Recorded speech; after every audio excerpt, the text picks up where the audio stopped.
The eye of all the world, the ancients called it. The heart of a lost empire that had lasted for 1,000 years and more. Saint Sophia, the Church of the Divine Wisdom. This was their crowning glory, the glory of Byzantium.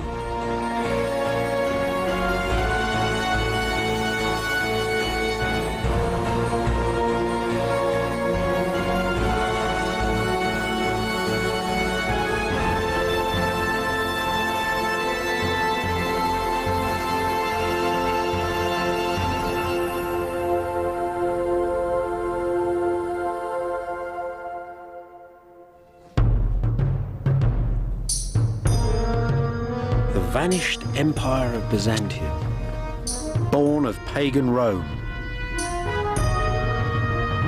Byzantium, the dream of a Christian Roman empire that stretched from Spain to Syria.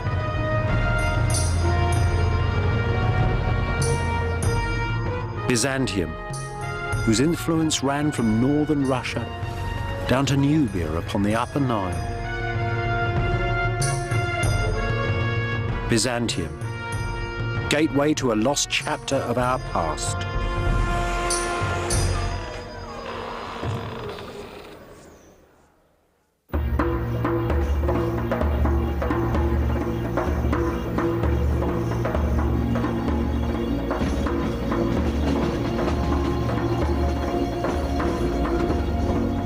The Orient Express. I first travelled this line in the 60s. I bought a ticket at Waterloo Station in London for a ride to Istanbul in Turkey, and a lifelong fascination. It took 3 days to get there. It was hell on wheels, really. Goats in the corridor and communism out the window.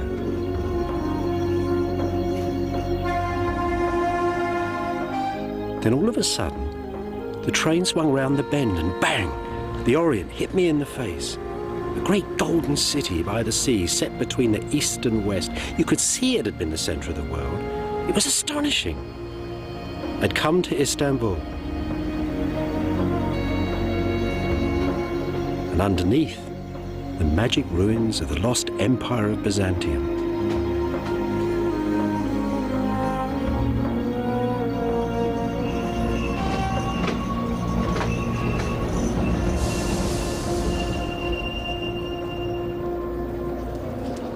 The Orient Express stopped here, in the heart of the old city.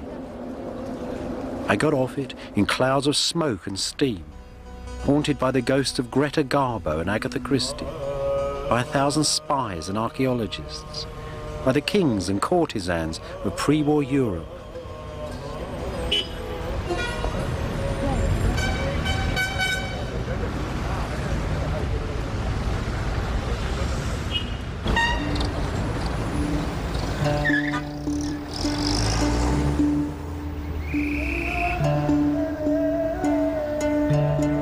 Istanbul, one of the very greatest of Islamic cities, with the monuments of the conquering Turkish sultans who had ruled here since 1453, dominating its skyline.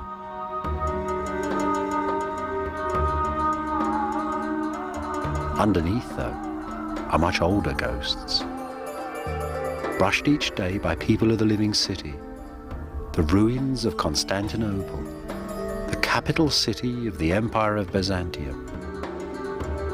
Istanbul, Constantinople, two names, new and old, for the same grand city.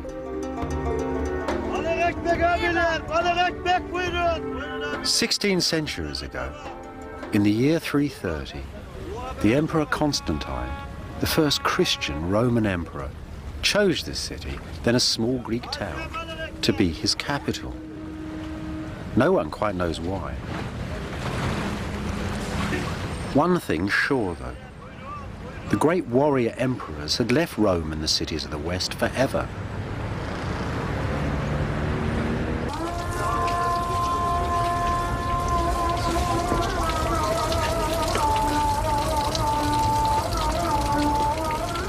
This mosque, The mosque of the Turkish Sultan who conquered the city is built straight on the foundations of the most ancient burial church of the mysterious emperors of old Byzantium.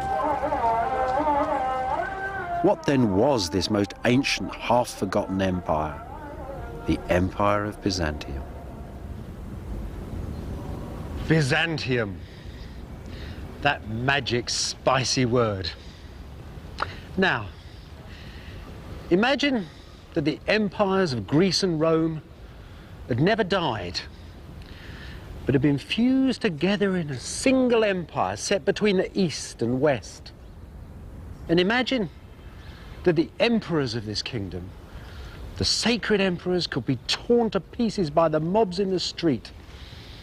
Emperors who could mutilate their courtiers and children, could kill their priests and blind whole armies of invaders.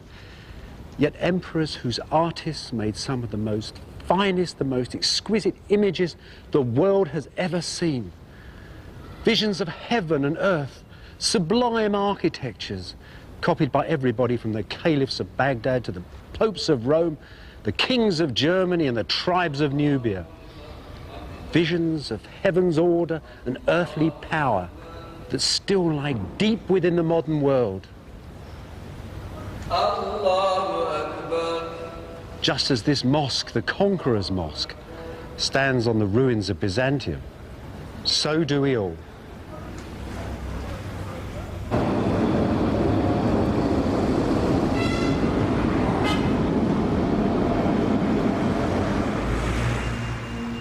This is where the Empire of Byzantium began, beside this ancient column here on Main Street.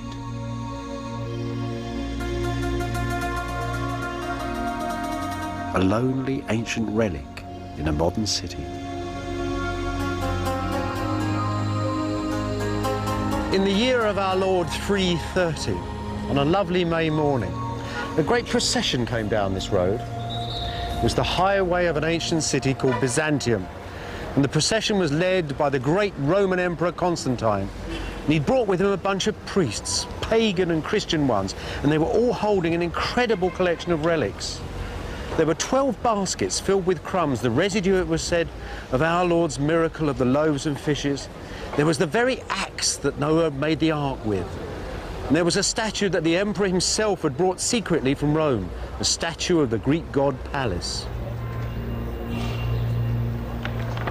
And at an exact moment prescribed by astrologers, they buried their relics just over there, at the foot of the column. 7 drums of porphyry brought from the Egyptian deserts. And Constantine renamed the city Constantinople and claimed it as the capital of his grand new empire. You know, over the years, the column itself came to be seen as a relic. And the Byzantines, that's the people who lived in this city, called it Christ's nail, because they thought that the great golden statue of Constantine upon the top had something of one of the nails from Christ's crucifixion built into it. And every year on the New Year's Day, that's the 1st of September, the Byzantines turned up at the bottom of this column and sung hymns to Saint Constantine, the founder of their city and the mighty empire called Byzantium.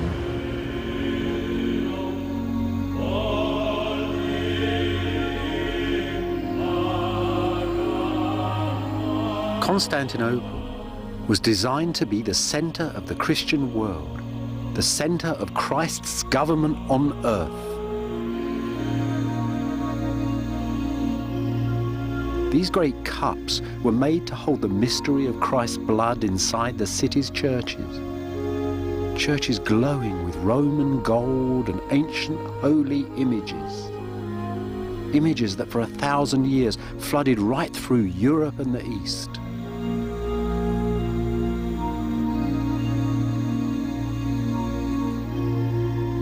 This, then, is Byzantium's first story, the story of how, in 2 short centuries, a dream was made. The dream that was Byzantium.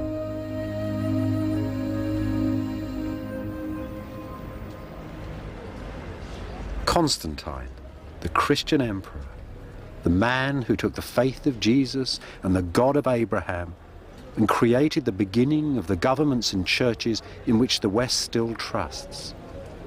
He was crowned, they say, at York in England in 306. For 40 years, he had killed foes and family alike, and when he died, people were so frightened of him that no one touched his body for a week. This was the extent of Constantine's ambition. The late Roman Empire, with Constantinople, not Rome, as its capital. And in the far north, in Germany, the city of Trier, a great imperial garrison. It still shows something of what ancient Constantinople used to look like.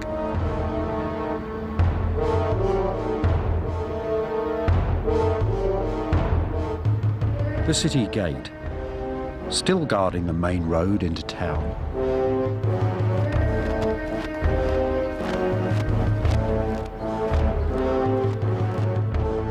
A great grim gate. Like the rest of the northern frontier, Trier was continuously threatened by Huns and Goths and Vandals and a dozen other warrior nations. Constantine the Great, the emperor himself, would have walked down this same passage 1600 years ago.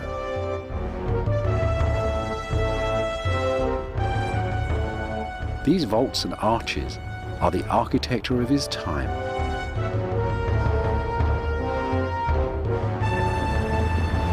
Once you're through the gate, most Roman towns look much the same.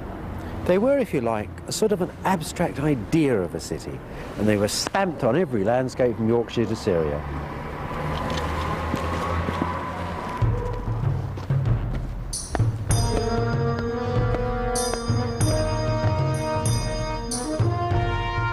You can still sense their design in 1,000 Old World cities, and in the New World too.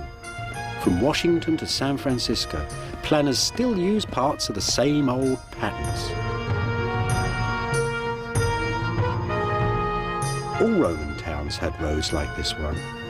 Wide thoroughfares that took you from the country to the heart of the city. This one is at Palmyra in the Syrian desert. In Constantinople, it was called, quite simply, the main road. Now, what you've got to see is that behind all these columns, there are little rows of shops running down the sides of the street. Butchers, bakers, candle makers, all sorts of people. In Constantinople, it would have had the goods of the known world. Africa, China, the Baltic, everything was for sale. Just imagine, the emperor is coming in triumph. He's won a war and he's coming through the gate. The shopkeepers have been told to dust down the streets. Flowers have been strewn all over the pavements. Roses are raining down upon him. There are rugs and silks fluttering in the breezes all around him. The whole town has been sucked out to come and see him. Behind, of course, behind the main street, were all the town houses, servants, soldiers, all the people. There were taverns, brothels, everything in a city. And in amongst those, studded in amongst those, were those huge buildings that Constantine had to build before his city could really be called a Roman metropolis.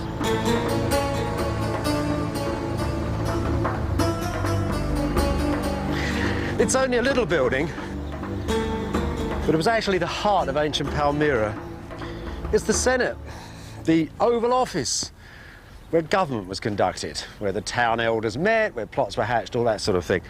Of course, in Constantine's great imperial cities, this would have been a vast long hall.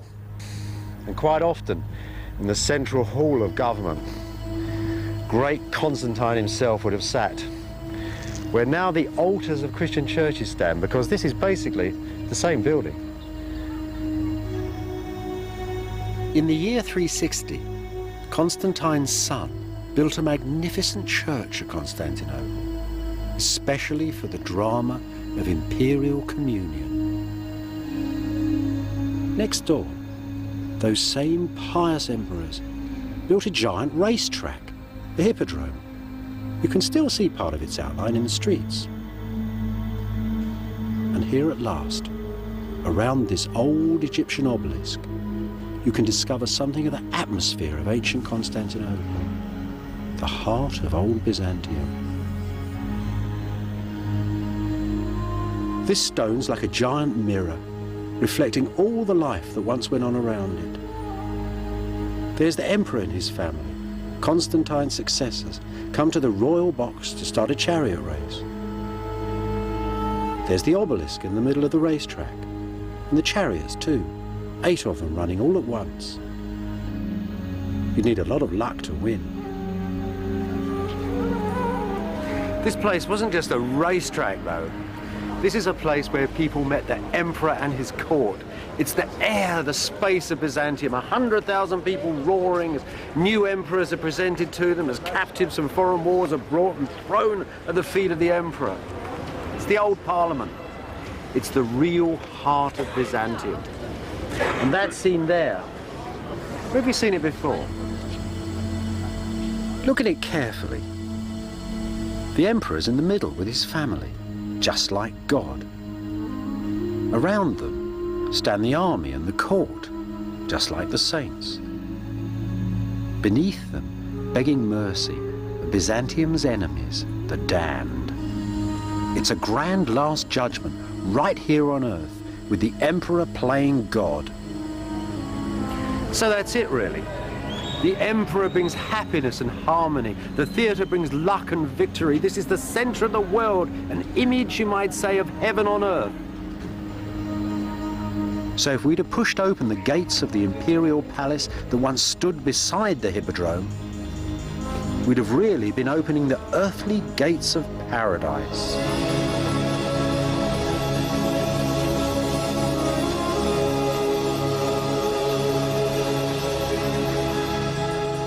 Arcades of gold and marble, silver boats on pools of mercury, silk carpets, golden thrones in halls of porphyry and pearls.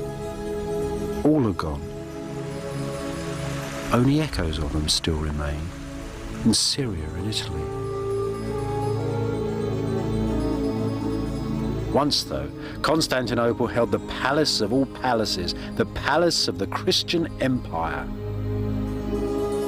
Church, hippodrome and palace, Constantine had made a sacred engine that would power Byzantium forever.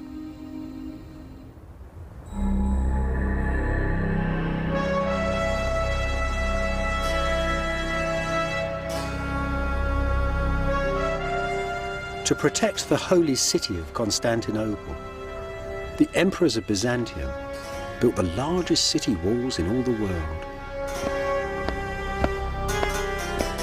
Armies that controlled the lives of millions rode from these gates, and through them passed the produce of an empire.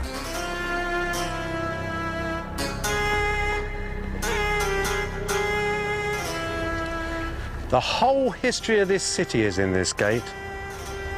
The great golden gate of imperial Byzantium.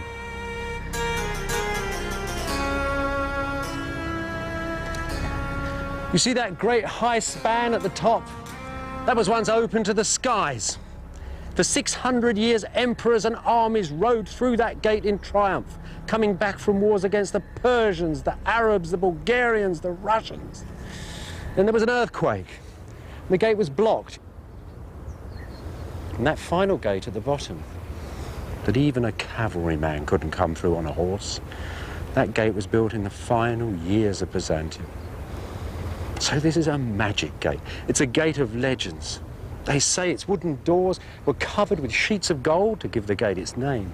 They say that the very last emperor, killed fighting on these walls, is buried beneath these stones, waiting for a call to take the city once again. So it's a gate of legend, but above all, it speaks of imperial Byzantine power. Most music apps have some kind of one-size-fits-all workout playlist, but the YouTube Music app has ad-free playlists personalized to fit you and your workout. You better work, index finger. Get YouTube Music Premium. Try 1 month free of charge. Power to control innumerable lives. You know, there are thousands of blocks in this gate, and each one of them, each tiny mark upon them, made by an individual human hand. endless lives absorbed in making millions of these blocks. Enough to build the whole city of Constantinople. Now this snowy marble, strange grey lines running through it, is found all over the Byzantine Empire, from Spain to Syria and back to Constantinople. But it comes from one island only, one tiny island in the sea.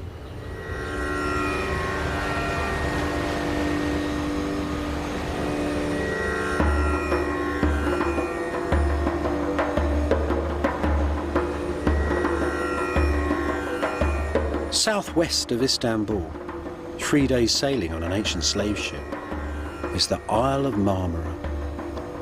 Its very name means stone.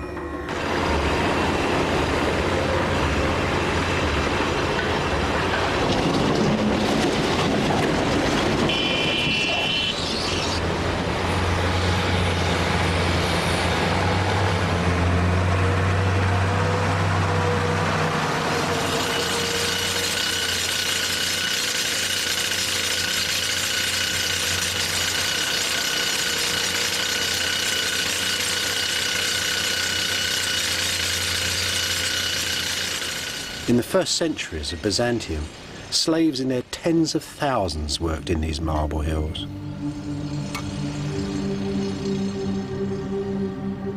How the Byzantines loved marble. In marble, says a priest, God trapped fields of flowers and mountain forests, and fish and fruit and melting snows. The ancient blocks still strewn across the quays hint at the frantic energy that was once used to move their precious stone. Still inside the modern quarries, an ancient stone that weighs around 100 tons, part of an enormous column to memorialize the military victories of Byzantium. If it were finished, it would have had a spiral staircase cut in it, and rows of sculptured soldiers on its turning surface. It's still here, though. It cracked as it was quarried.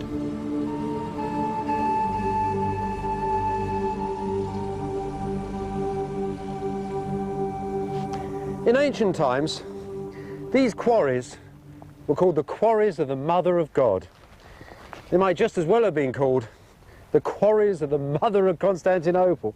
The whole city was made here, and it was prefab city. It wasn't just sent off in blocks, everything was finished. If these had been finished and gone to Constantinople, each one had been lettered, it had its exact place in every one of the ancient buildings of the city. This, for example, is the very tip of a building that would have looked like a Roman temple.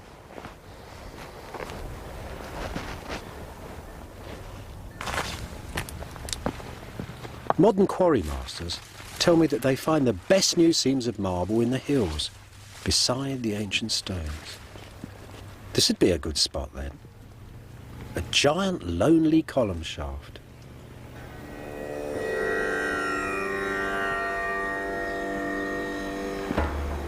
I've seen that same shape, a so-called peacock's feather pattern, cut on a broken column lying right on the main street of old Istanbul.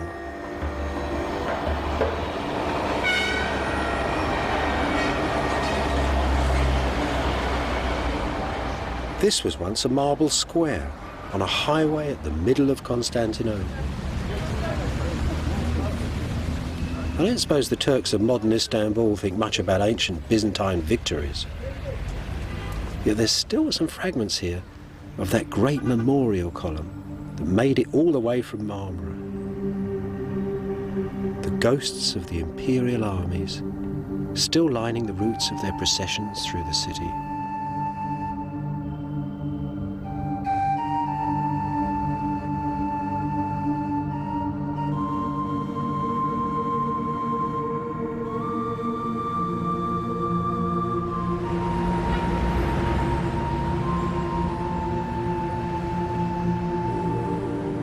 Just as all the ancient roads and sea lanes ran through the empire to Constantinople, so did the rivers of the region. Channeled into great aqueducts, bringing treasured water to a thirsty city.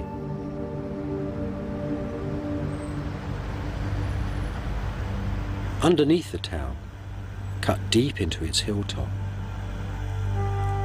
an eerie underworld, some 15 centuries old.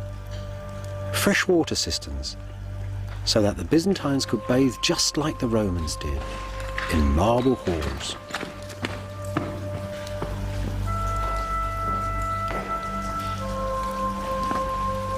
And everything made with the dazzling technology of ancient Rome, father of Byzantium. Marble columns, high brick vaults, the dark forests of Byzantium beneath modern Istanbul.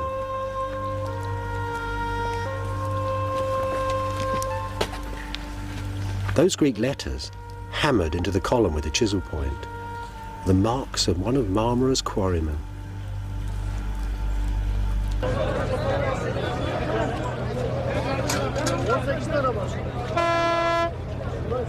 Food, too, flooded into the enlarging city. What a vast logistic exercise, an earthly miracle, supporting Constantinople's 500,000 people, Europe's biggest city. And everything, of course, by hand. There was no food industry. Everything was carried here in boats and carts.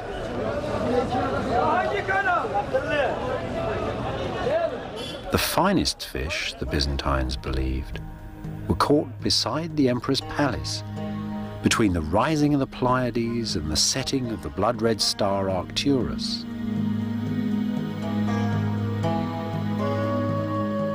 Colours, smells and textures of the ancient everyday.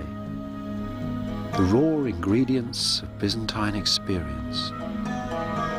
The world of the ancient Mediterranean.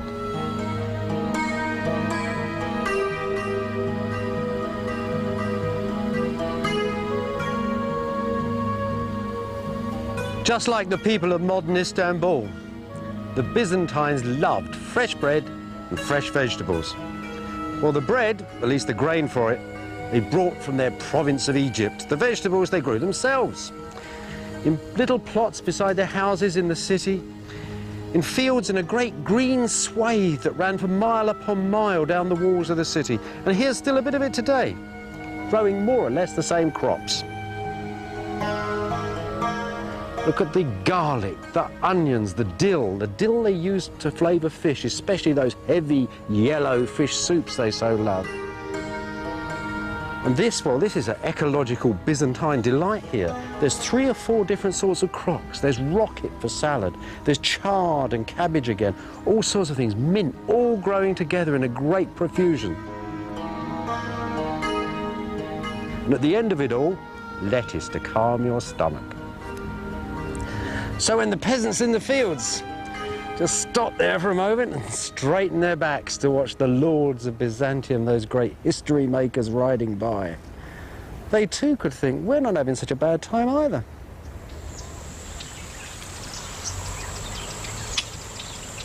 The Byzantine economy was based on the classic Mediterranean diet: wine, grain, cheese and vegetables and olives.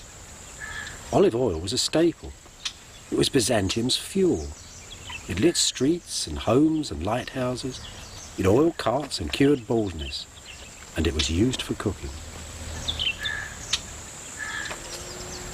In its first centuries, Constantinople's oil came mostly from northern Syria. This is a wonderful thing. It's a piece of Byzantine industrial archaeology. It's a factory for making olive oil. This is a marvellous little place. I'll show you how it works. It's very sensible, very logical.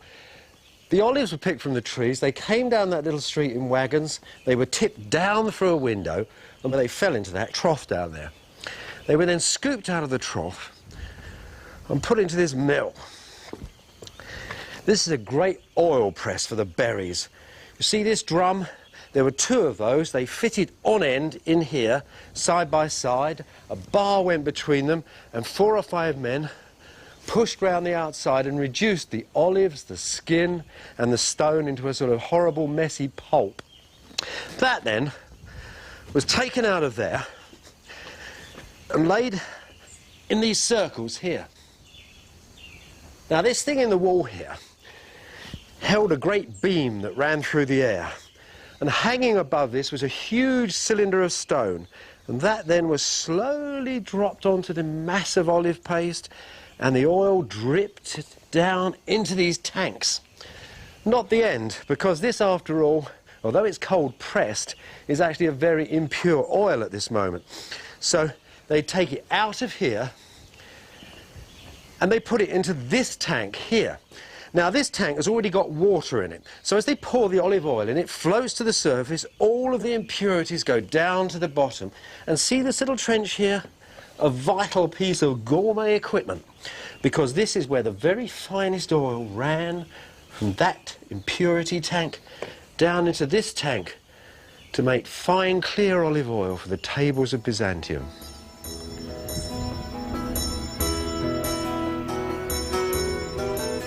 This is Sigilla, one of 300 ancient Syrian villages with Byzantine olive groves. Provincial Byzantium, preserved in fine-cut stone.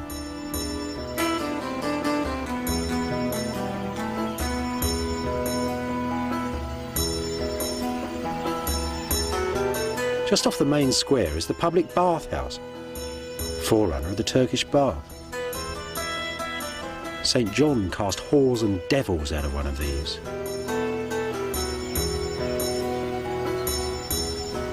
This is Sigilla's cafe come town hall down on Main Street. Old soldiers and half-mad saints got drunk in bars like this. Moneylenders, magistrates and merchants did their business here. Can you hear the farmers, tough, independent homesteaders, chuckling about the prices that the city folk were paying for their olive oil? Life was very good. There was time for both the devil and his baths, and for the church and all its works.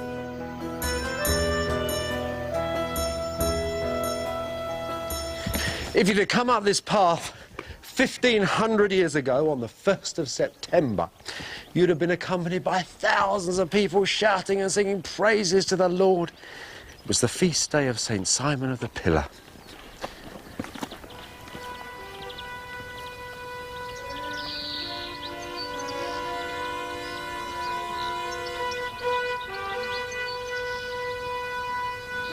The first place these processions came to was this great baptistry. 10,000 people, whole cities full, have been baptised in this room in a single day. And then out they all went, praising the Lord, onwards to the Church of the Saint.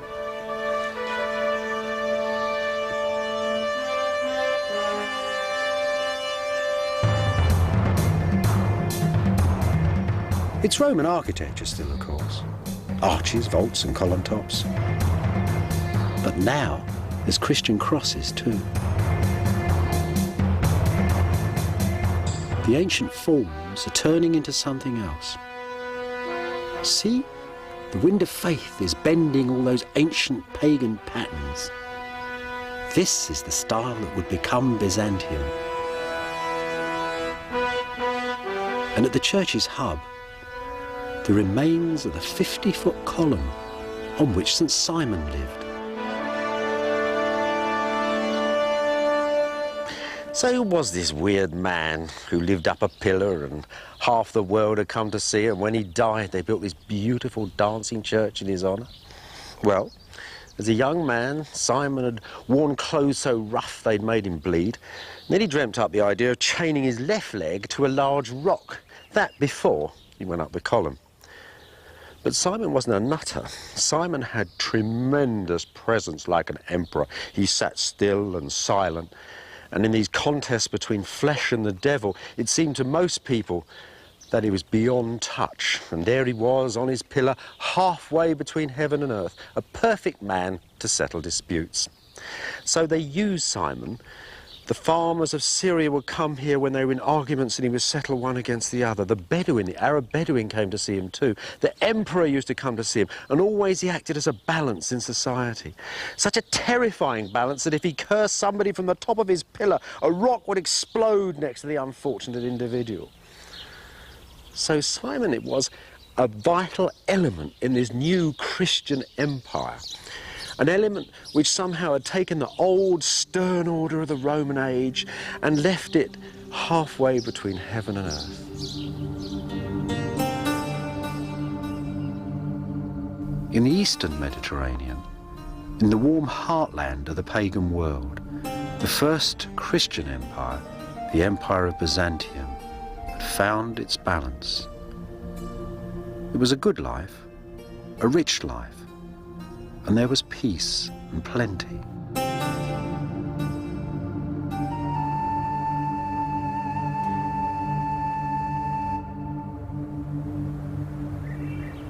You know, it always strikes me as funny when people talk about the fall of the Roman Empire. After all, standing here in Constantinople, it just got richer and richer and richer. Didn't fall at all. I suppose really it's because Rome fell. In fact, Rome didn't fall, it just got poor. Constantine had moved the capital from the great old cities of the west to here in the east, and with him moved the government, the generals, the artists and the architects. Everybody who made the empire moved with him. So in 475, that's 25 years after these walls were finished, the last Roman emperor of the west, a young man, a junior emperor, sent the crown back here to Constantinople, to New Rome. This was the new city. And I suppose really the story about the fall of the Roman Empire, that's the Western Empire, was really invented in the Renaissance by the popes, who really wanted to get the idea of a pagan empire falling and the Christian empire of the West rising. They're good propagandists like Raphael and Michelangelo to budge them on their way. But the truth is, the real truth is, that old Rome, ancient Rome, had been modelled on the great cities of the East, on Antioch and Alexandria, all those great marble cities. So when you say Rome fell, it didn't fall at all. It simply went back home again.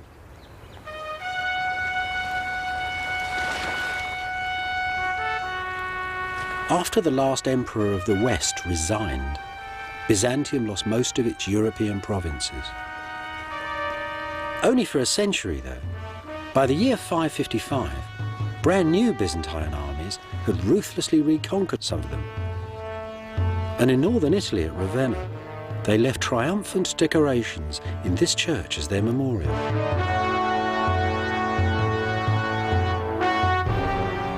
The man there is Justinian, the emperor who 200 years after Constantine completely remade the Roman Empire.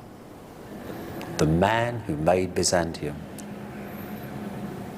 He was a man, they said, who was gentle and approachable, a man who never showed his anger, a man who in the quietest of voices could order the death of thousands. He didn't organize the empire completely by himself, though. His great strength was as a manager. Those strong faces that surround him were the faces of a great team of men he'd picked together. And he didn't really care whether they were Roman patricians or from the humblest, roughest backgrounds. He himself actually come from a completely illiterate peasant family in Serbia. Justinian, though, was only half the picture. The other half was that most remarkable woman over there, the Empress Theodora. They'd married each other for love, and they stayed together for 25 years. And look at the young ladies of the court there. They're looking sideways and a bit nervous. You see, it's not proper for young girls to look straight at you, not unless you're a woman of power like Theodora. But that is actually a portrait of a woman dying of cancer. Within 2 or 3 months of this mosaic being finished, Theodora was dead. Justinian ruled for another 20 years. He never remarried, and he went to her grave and lit candles until he was a very old man.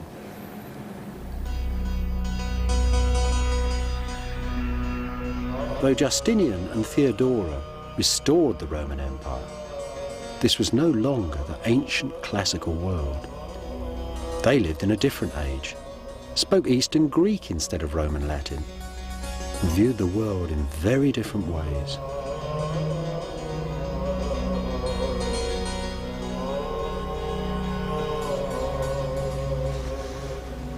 Look at these sculptures. They're probably the last classical figures ever made. They were made actually in the generations just before Justinian.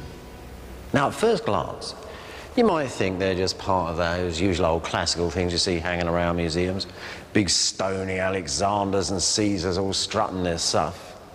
But they're not like that at all. They're new, they're different. Something else is going on. It's very simple work, very realistic in a way. Little light-cut lines, and a day-old beard lightly chiselled on the hard marble, as if to emphasise its transience, its insubstantiality. These people are pensive, sad, and rather wise. After all, hadn't the saints and bishops told them that this life, this material world, was only an illusion? So naturally, these statues don't strut their stony stuff like Alexander or the emperors of Rome. They are not heroic descriptions of skin and bone and straining muscle. Each man stands inside his own mysterious inner space that each one of us must occupy. And from that space, they look outwards from the soul towards the heavens.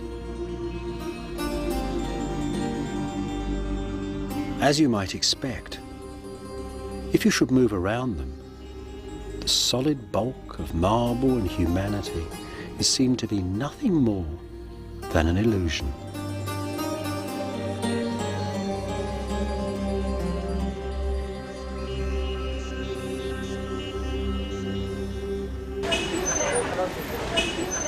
These brand new people, though, were clever and inventive too. Many of them were drawn here, to the centre of the empire.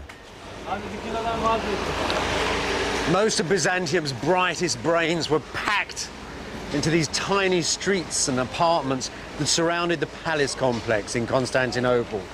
There were people here come to seek their fortune at the court from all over the empire, from Spain, from Egypt, from Syria. There were mathematicians, lawyers, doctors, scientists, magicians, alchemists, all sorts of weird and wonderful people packed and living tightly together in these little streets. In the 520s and 530s, there was a great excitement bubbling up inside this unique community. Justinian and Theodora had planned to build new palaces and churches such as the world had never seen.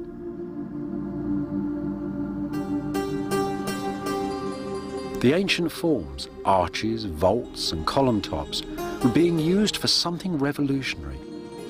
Something that will be echoed in 10,000 different churches for 1,000 years and more. The style that is Byzantium.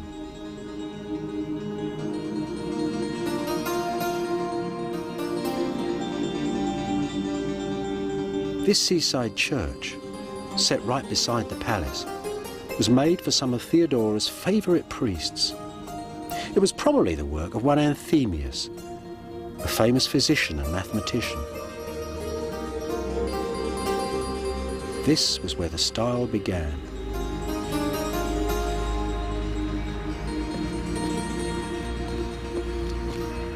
Theodora built the church to hold the blood-stained cloaks and bodies of two martyred soldiers, Sergius and Bacchus, the army's patron saints. Now it's a mosque.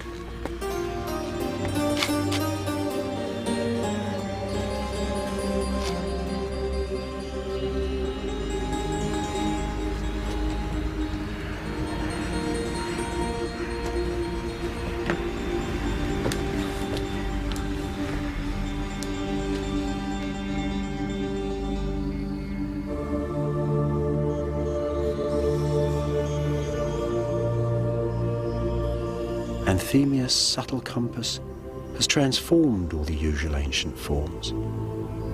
Squares become circles, circles octagons, and all around a single central point.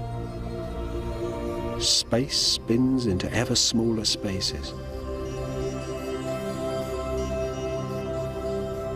It's as perfectly mysterious as the finest natural crystal. The walls, the columns, seem to be nothing more than an illusion and simply fade away.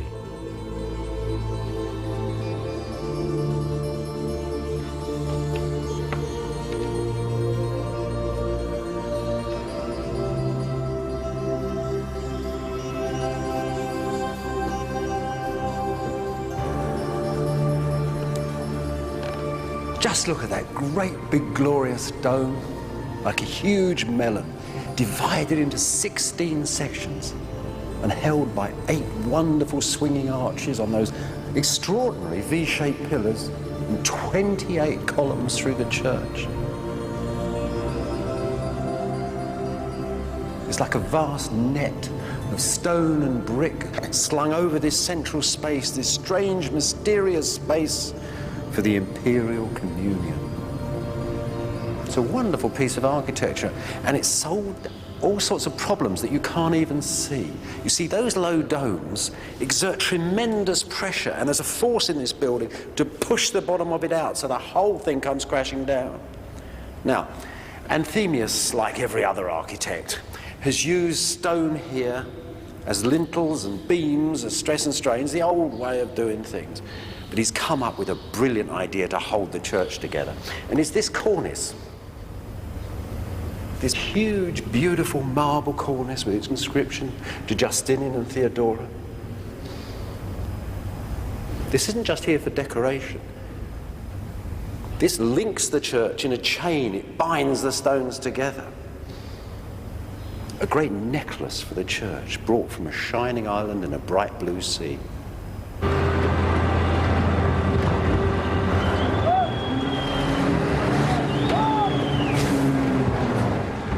Throughout Justinian's long reign, the Marmara quarries were hard at work, shipping stone for a new crop of imperial churches. This was building on a grand scale, churches for every country in the empire. But the biggest of them all was a new church for the imperial communion at Constantinople. For this, the quarry masters were cutting larger and yet larger versions of Anthemius's clever interlocking cornice.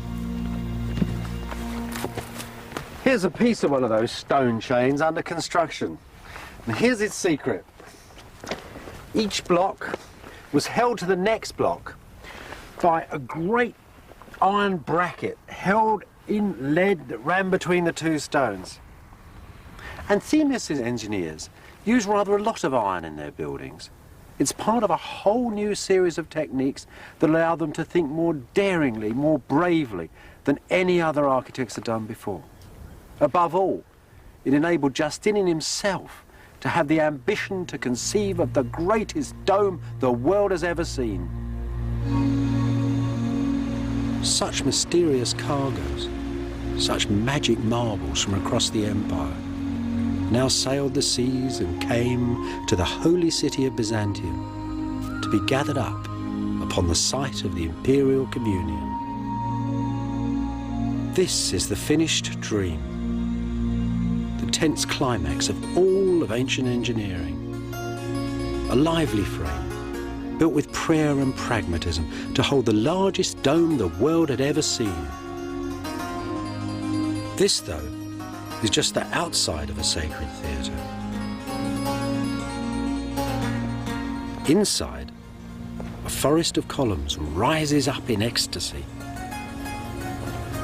The walls, glass and gold and marble, light and dark, insubstantial and illusory, seem to simply fade away.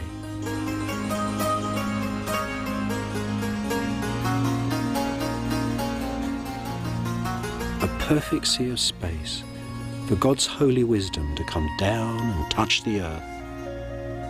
A perfect theatre for the anthems of Byzantium. Lo, the lords of heaven and earth have come.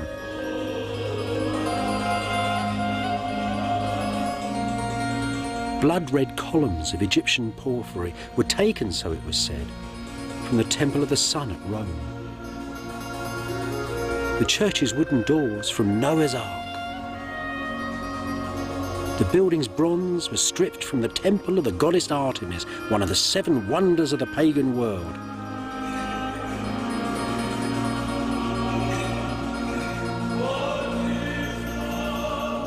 No wonder that the building has itself become a legend.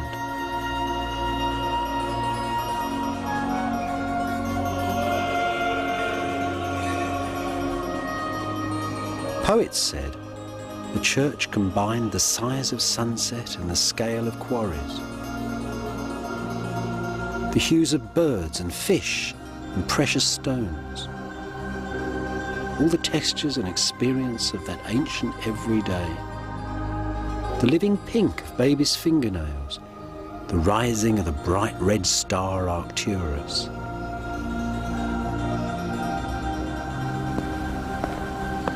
In Byzantine, in Greek, this church was called the Church of Hagia Sophia, the Church of Holy Wisdom.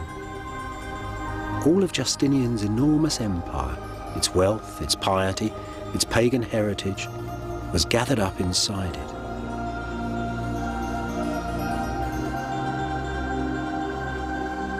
Throughout the next 9 centuries, this vast old building stood right at the centre of Byzantium, a symbol of its true destiny on earth.